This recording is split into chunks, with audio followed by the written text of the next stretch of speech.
Créer un business sur Internet vous paraît insurmontable, vous avez l'impression que c'est un mythe, eh bien je vais vous expliquer le fonctionnement du business Internet de manière très simple pour que vous compreniez le mode opératoire. Mais alors comment passe-t-on d'un ordinateur à des euros sur un compte en banque? Eh bien à travers deux étapes. Étape 1, on va devoir créer un moteur qui est un mélange de 3 points. Le marché, la crédibilité et la promotion.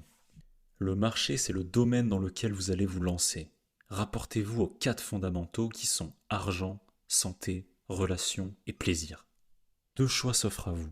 Vous lancer sur ces business et affronter la concurrence, ou alors créer votre propre business, mais attention, bien souvent, ce qui nous tient à cœur ou ce qui nous paraît révolutionnaire n'est pas forcément rentable.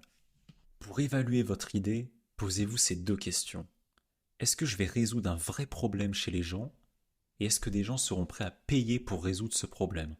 Si je peux vous donner un conseil, n'ayez pas peur de la concurrence. Mieux vaut récupérer 0,5% d'un marché énorme que 100% d'un marché inexistant. Si la concurrence vous fait peur, j'ai créé une vidéo sur le sujet et vous allez comprendre que vous démarquer n'est pas si compliqué que ça. Au moins, en vous lançant sur un gros marché, vous validez le point numéro 1. Point numéro 2, devenir crédible. On n'achète pas un produit à un clown qui n'y connaît rien. On veut quelqu'un de compétent.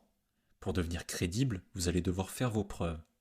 Pour ce faire, vous pouvez créer du contenu gratuit de qualité, que ce soit des vidéos YouTube, des articles de blog ou des formations offertes et ainsi de suite. Plus votre contenu est de qualité, et plus vous devenez crédible. Un contenu de qualité est utile et unique. Pour qu'il soit utile, vous devez apporter de la valeur, on doit voir chez vous ce qu'on ne voit pas ailleurs, soyez clair, précis et aidez les gens. Votre but n'est pas de leur faire perdre du temps. Pour qu'il soit unique, vous devez l'embellir à travers du storytelling par exemple. Plutôt que de dire aux gens, vous aussi vous avez peur de parler en public, ok je vais vous donner une solution, dites plutôt, arrivé au tableau, je commence mon exposé. Petit à petit, le stress m'envahit, ma gorge est nouée, j'ai la boule au ventre, je deviens tout rouge comme une tomate et là, la classe entière explose de rire. Le copywriting et le storytelling sont vos armes pour rendre vos contenus uniques et intéressants. Vous devez décrire le problème des gens aussi bien qu'eux-mêmes le feraient. Le dernier point, c'est la promotion. Si vous êtes sur un gros marché et que vous créez du bon contenu, mais que personne ne vous voit, alors vos efforts sont nuls.